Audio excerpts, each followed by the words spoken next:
Yo, welcome back to Professional AF Podcast. Today you're here with G, Bella, Elliott, and today we're talking about sports and politics. Take it away. All right, so sports and politics gets a little controversial, as we all know. You know, there's a lot of protests and such. What do you guys think? Like, do you think athletes should be involved in politics? Do you think they should share their political beliefs? To what extent should they share? This is obviously a really blurred topic. Obviously, no right answer. I mean, for me personally, I'd probably say like athletes for the most part probably shouldn't, because I think like the people that they're sharing their political beliefs to are really impressionable. So just because like you see like your favorite athlete and they say a political stance, I mean, you're probably like more likely to resonate with what they're saying just because of your like and bias for them. So it can get blurred. Situations like that, at least. It's a tough situation, I think, because people should like be able to voice their opinions, and when an influential athlete like makes a statement that a lot of people like, they're like yeah, and then when some other people go and say some more controversial things, like certain player in the Nets right now, then we're all like, no, don't do that. So part of it probably has to do with like what they're saying, right? But is that like fair? I was going to say, personally, I think they should, not on every topic, but like they do have a big platform to share their thoughts, and like they can, like you said, they can influence like the people that support them. So sometimes it's a good and a bad thing. I think there should be like lines though. Like there's like certain things that you shouldn't really touch. Like literal politics, I feel like you shouldn't touch, but like situations such as like if you guys like everything that happened with Ukraine, like athletes bringing attention to that and talking about that was super beneficial. But when it gets like really deep into politics, as Brandon said, like you have a really impressionable audience. A lot of young kids watch sports, and we kind of want people to form an opinion on their own rather than just like, oh, that's what Michael Jordan said. Yeah, who cares what Michael Jordan says? It's definitely a double-edged sword in like that sense. It's like they have to be accountable for what they're saying. So like completely just lost my train of thought. I'm sorry. Sometimes. I guess it's a fine line, and the question is like, how do you make a rule that allows players to talk about like important things while staying out of like more complicated stuff? Like how do you make a rule that does that properly? Right, that's the problem. You can't. So yeah, probably like, that's the issue. Not like legally, like you can't because of the First Amendment and like freedom of speech, but at the same time, like the private like corporations, like they can like come up with their own guidelines to make them like have to like sort of follow things. So like it's really like I don't know, it's really blurred. Like I keep saying, there's no like concrete way of doing it. Yeah, but like look at Kyrie Irving. Yeah. Like he's made some anti-Semitic remarks. So how do we feel about him? Like, what do we think should happen because he did things? Like, should there be consequences? Should there be repercussions from the NBA or from his team? It definitely should. There should be something. Like I don't know if there's any set like perfect way of like I guess keeping him in check, but I mean, All right. It does seem like in Kyrie Irving's case, this isn't the first time. He's done a lot of stuff. So I think with him, maybe you say like, this is the last straw or whatever. Right. And then use that as an example for other players. It seems like a lot of the problems come from like using their public social media that like thousands of people follow. And on there, it's a lot harder for coaches and whatever to like check in on them and see what they're going to post. So they kind of can just say whatever they want. And so, when you have someone who's got some not so great ideas. He's a loose cannon.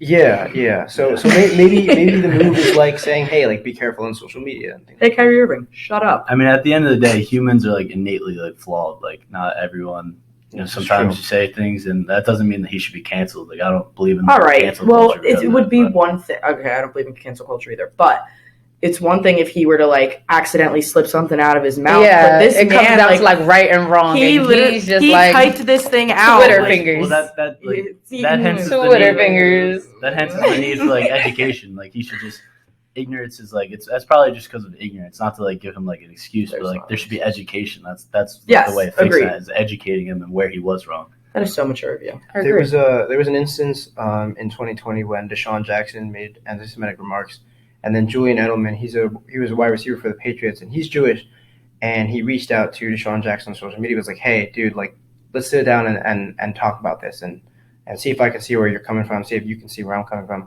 I don't know what actually came of that. That's kind of things cool, like that seem cool. Yeah. That's like beneficial, Educational. yeah. Professional AF. All right. Any closing thoughts? We're good.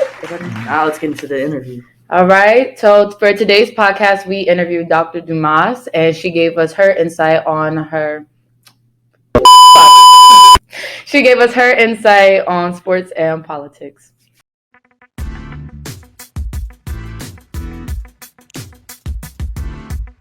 Okay.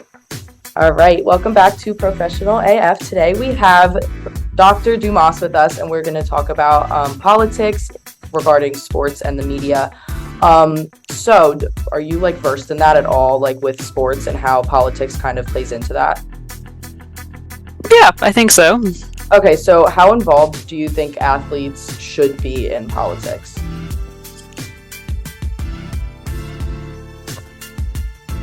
I mean, I guess my answer to that is I think it's kind of an individual thing. I mean, I personally support athletes being involved in politics. I mean, they have a very large platform, and I support their ability to use it. But I don't know that being a pro athlete necessarily requires someone to use their platform for politics necessarily. Yeah, totally understood.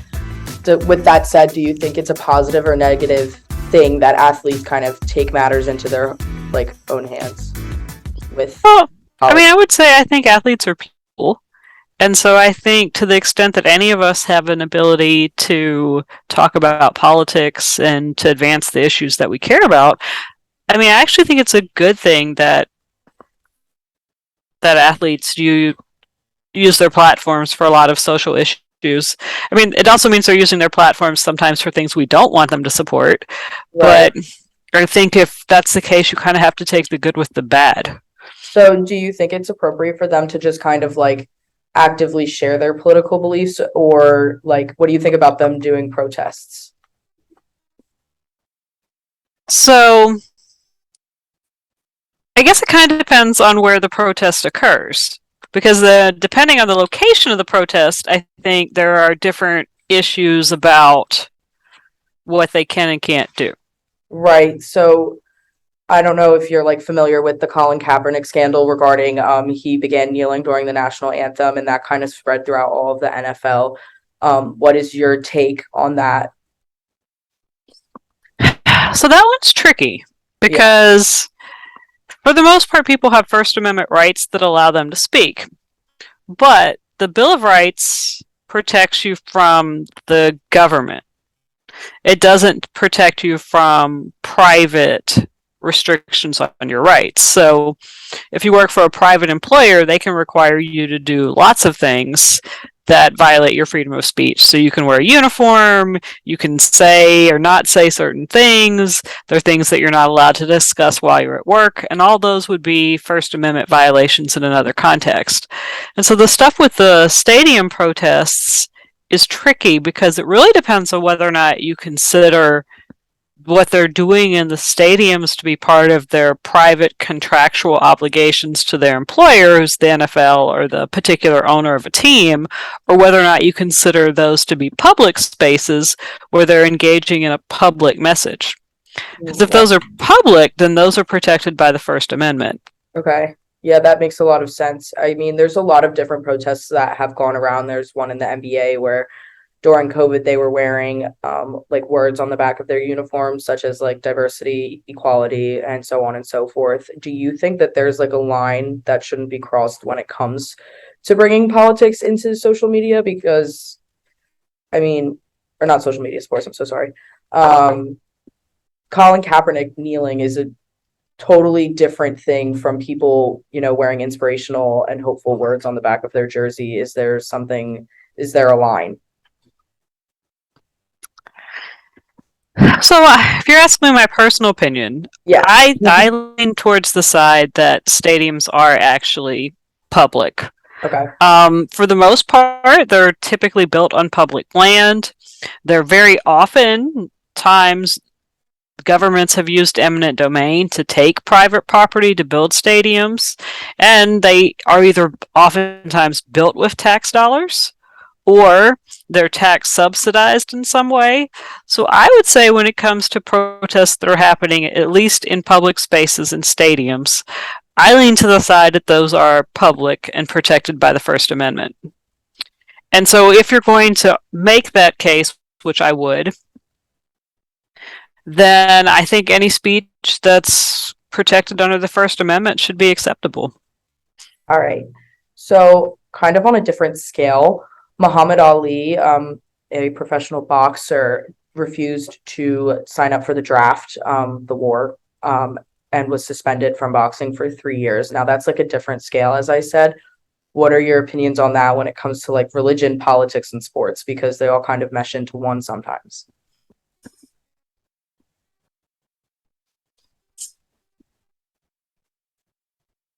I might need you to break that question down for me into some pieces. Okay. So, I mean, religion, I guess, can be seen as political sometimes, especially in a spectrum such as sports. You know, everybody has different beliefs, and Muhammad Ali, as a boxer, did not want to sign up for the draft due to his religious beliefs. So he started being labeled politically, per se. And I just wanted to kind of hear you kind of explain why that might have happened and what your take on that is. Well, I mean, so from a legal standpoint, the Muhammad Ali case actually did make its way all the way to the Supreme Court. But that was dealing with whether or not the free exercise clause and the establishment clause prevented him from having criminal penalties for not participating in the draft. And he actually did win that case. And so the Supreme Court did determine that he had a constitutionally protected right to not participate in the Vietnam War because of his religious beliefs. But this is where the public versus private separation in terms of the Bill of Rights steps in, because when the courts determined that the government couldn't punish Muhammad Ali, that doesn't allow a private entity like pro boxing to decide that they don't want to accommodate him because of his religion or to enact different types of sanctions on that person. I mean, I think today the Muhammad Ali thing would have turned out pretty differently. I can't see an employer wanting somebody to not participate, but it's also a completely different context. I mean, if you're thinking about the Vietnam War and the draft and what it meant to be a conscientious objector to the war at that time is a very different scenario than what we have now. Right. And so I think he would have been allowed to continue to box in a modern context. Right.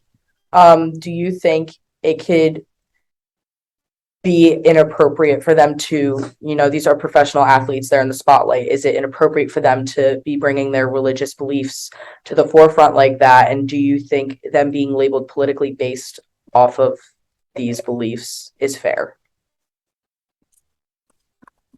Well, I think that particular instance is tricky because I think it is both religious but also political. Mm-hmm. And I don't know. I think it's very hard if you're somebody who's in the public light, the way Muhammad Ali or some other professional athletes are, to practice your religion when your religion then intersects with politics and not have this become, a big public issue. Particularly now, I mean, I think given that happened in the 60s, I mean, the extent that everything is, transmitted on social media much more frequently and commonly now.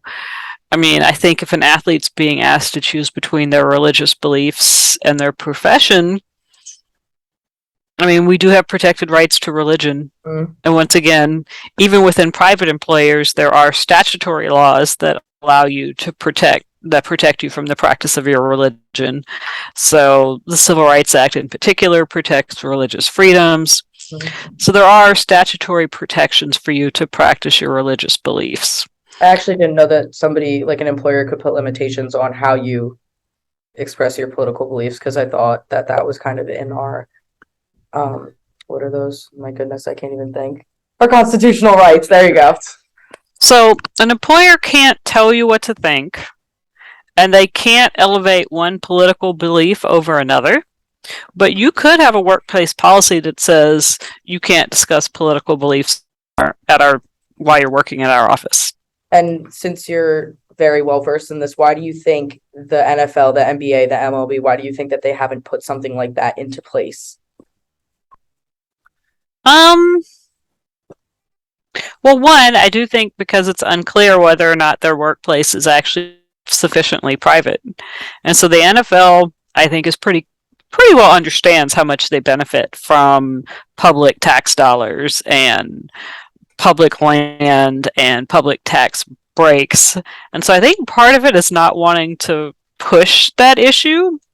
But I also think it's because they're giant corporations with businesses, and taking a side either way on these issues is going to hurt them with some constituent group. And so I think it's been easier for the NFL and other sports organizations to let the players continue to protest and to kind of remain as neutral as they can about this. I mean, the other issue, like with Colin Kaepernick, which I think is really tricky, is the extent to which race really actually permeates the discussion about the NFL. So if you think about the NFL, you have a league that's majority African American, and you have players who are taking up for issues that predominantly impact African Americans, and then a fan base that's more diverse, but certainly more white than the players that you have. And so I do think part of why the NFL wants to stay away from that issue is because the NFL actually really does have issues with race. That they banned on that? Well, you have a league where the players are mostly African American, but the owners and the coaches and all of the upper level people in the organization tend not to be, and where a large percentage of the fans are not. And so, there's a lot of stuff talking about the issues with race involved in the NFL, and in terms of, having a league that's players, where players are predominantly African American, but where the coaches and owners are not, and why that is. And then there's been cases alleging racial discrimination in hiring by non-white coaches who've been trying to find head coaching positions. And so I think the NFL really tries to stay away from issues of race as much as they can.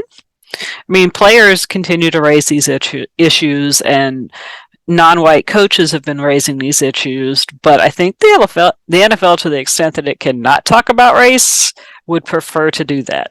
I've honestly never even thought about that, so thank you for kind of sharing that side. I have literally never thought about it, but that's a really interesting take. With that being said, do you think that athletes have a bias? Do you think athletes tend to lean politically more one way than the other, and does that make them biased?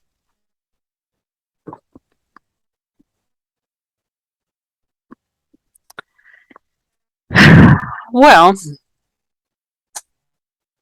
I guess it depends on what you mean by bias. But I think it's a hard question to answer, because one of the things that we do in political science is think about how, so there's an election today, right? So we think about how people are going to vote and how we predict election results. And we rely a whole lot on demographics, because once you know basic things about people's demographics, you can tend to predict where they stand on a lot of different issues. And so part of why you have disparate views, I think, in major league sports of all kinds, are that you have a group of people who don't really look like the rest of the population on a variety of indicators. They're wealthier, they have more influence than we do, they have more access to social media, at least in terms of followers, than the average person. And so I think you probably do have,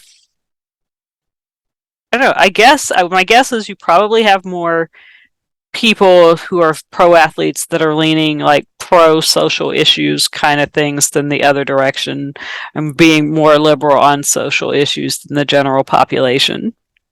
Okay, yeah, that's kind of what I figured. Do you think there's a reason for that? Do you think it's just because they hold a social platform per se?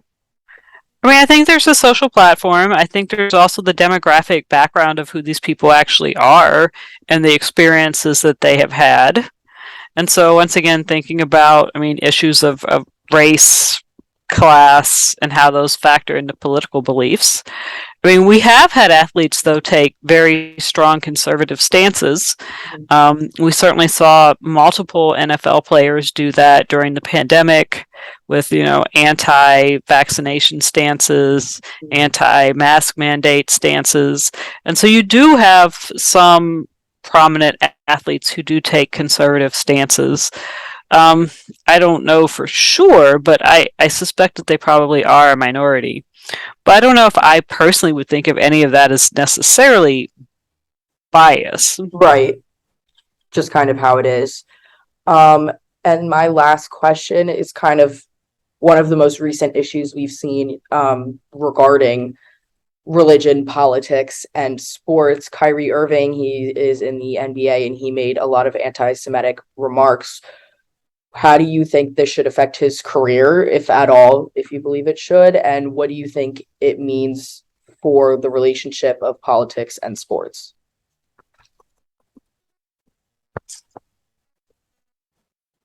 Well, this is, I think, another example of how a private employer can censor an employee. And so, I mean, I personally would argue that I think the freedom of speech does protect what Kyrie Irving did and said. Does that mean it's a good thing? No.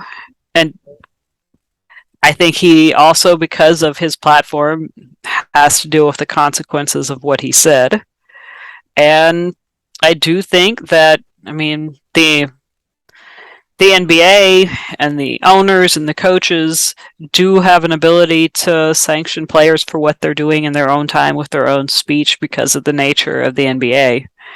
Right. And do you think that that's ethical? On the part of the NBA? Yes. I don't know. I think this one's tricky. I mean, I absolutely do think the NBA and his team and the coaches and owners have the ability to come out and say that they disagree with him. Right. I don't know if I necessarily think the point of actually going to the point of punishing him for what he said is... I don't know if that's the route I would like to go. I mean, I think there's going to be enough punishment of him regardless of what the NBA does. Yeah. I mean, yeah, everyone's dropping his endorsements. He's going to lose a ton of money. And so part of the backlash for being a public figure and saying something reprehensible is that there are other mechanisms that you can be punished. But it is also, I think, on the part of the owners in the NBA. I mean, it is tarnishing their brand and their reputation when you have someone who's your employee who's saying things like this. Absolutely. And so, I mean, I think it's at least smart on their part to distance themselves from his comments and to issue a punishment. Just to give like a little update on that situation, I don't think that the team necessarily punished him. I think they gave him a list of like 7 or 8 like guidelines that he had to like criteria he had to meet in order for him to come back. One, like a few of which including he had to make like a $500,000 donation to like some type of Jewish organization. I'm not sure what it was. And he had to like meet with prominent Jewish leaders and educate himself. So like they're definitely holding him accountable to that standpoint, but I'm not sure if they're like actually punishing him. I guess like the line's blurred there. I mean, honestly, I actually like that. I mean, I think that's actually the kind of like retribution punishment, for lack of a better word, that I think actually makes sense here. Yeah. Because in addition to signaling to him that what he said isn't okay, there's, the education component in there about how to be a better person. Yeah, how to conduct himself better moving forward. So I think that over like half the list was more educational things rather than like forcing him to do donations or whatever. There's a lot of like educational type of things, which I also found was more like, beneficial. Yeah, that's probably the more productive route to go. So yeah, I think that's actually along the lines of what I would really support when things like this happen, because it allows the teams to signal that this is unacceptable, but it also allows the person who did or said whatever to, I mean, give back and ameliorate some of the harm that they caused, but also to get the education component. I think that's good because I do think some of this stuff really does stem just from ignorance. So, Right. I mean, he should know better. I'm not defending him, Yeah. but I do think I actually like that plan. Yes. So thank you so much for all of your insight. We really appreciate it, and we really enjoyed speaking with you. Thank you very much. Thank you. Have a great rest of your day. Good day. You too. Bye. After hearing that interview and her thoughts on politics and sports, how do you feel? What do you guys think about that? I just thought it was interesting how she mentioned all the different like sectors and how it like depends on if an organization is public or private. You have a lot more control over your employees, and like a lot of people don't realize that athletes like in the NBA, the NFL, the MLB, whatever, are employees.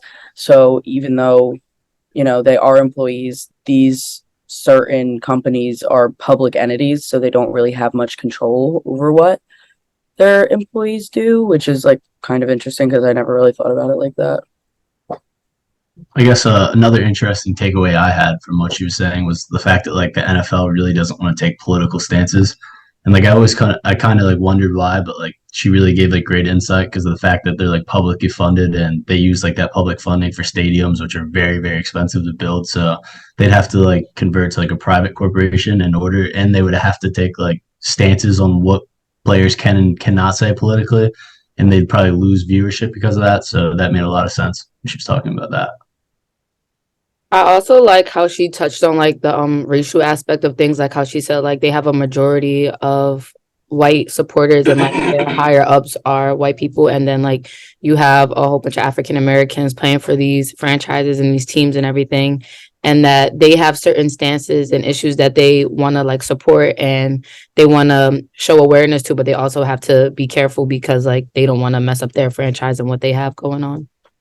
I think it's interesting to think about how like I guess white people in this situation are put in a position of power almost, but all of these players probably make double what the coaches make. So like they really don't have a power, and a coach is nothing about its team. So even though it is interesting that like majority of the players are African American, like football, all of these organizations would be nothing without their players. Like there literally wouldn't be anything. So even though like there's a lot of people like white people in those like top positions per se, like it doesn't even matter at the end of the day. So I guess that begs the question. Oh, sorry, Brandon, you go. So I was gonna say, like, I think Bella brought up a great point. I think that type of disparity like exists in like private like corporations and businesses as well. But since they're private, you can't really like say anything because they're legally like held by their employers to not be able to speak on that type of stuff. But since the NFL is public and they can speak on that, I think that's why people are like demanding that the players should bring up this issue and it should be fixed. Right. I guess like how do you find that balance, you know, because there are some instances where it's just better for players not to say anything, right?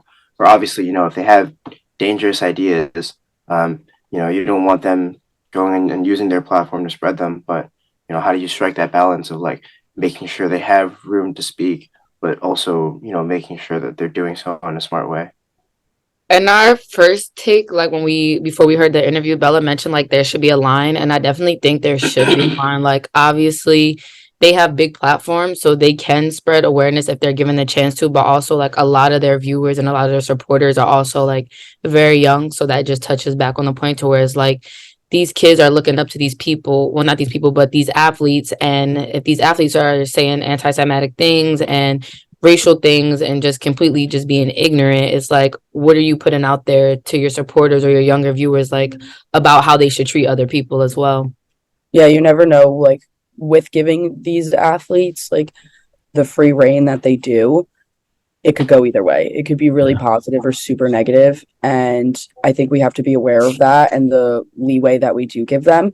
And I think it's more important for them to lean away from necessarily sharing their political views, but more like advocating for like human rights and people's rights and not really getting into the political side of it, because there's really no point for them to share that. Like nobody really cares. Yeah, like during natural disasters, for example, a lot of players who live in that area, they'll they'll speak out about like helping people out. They'll set up foundations and stuff, and that's really powerful messages. Because people who live there, they see that, they feel hopeful, they feel inspired to help other people too. So maybe that's the move, is just like making that part of the training that players get when they come to the NFL, is like learning, how to use your platform. Yeah, I mean, because a lot of them end up abusing it, and that's like why this is even a conversation. All right. Does anybody else have anything they want to add? Cool. All right. Are you? Thank you guys for tuning in to this episode of the Professional AF podcast. Thank you, Dr. Dumas, for giving us your insight and information on politics and sports. We got 2 more episodes, and then we're done. Elliott, I can't see you do it. You gotta sit higher. All right, here we go. Everybody go.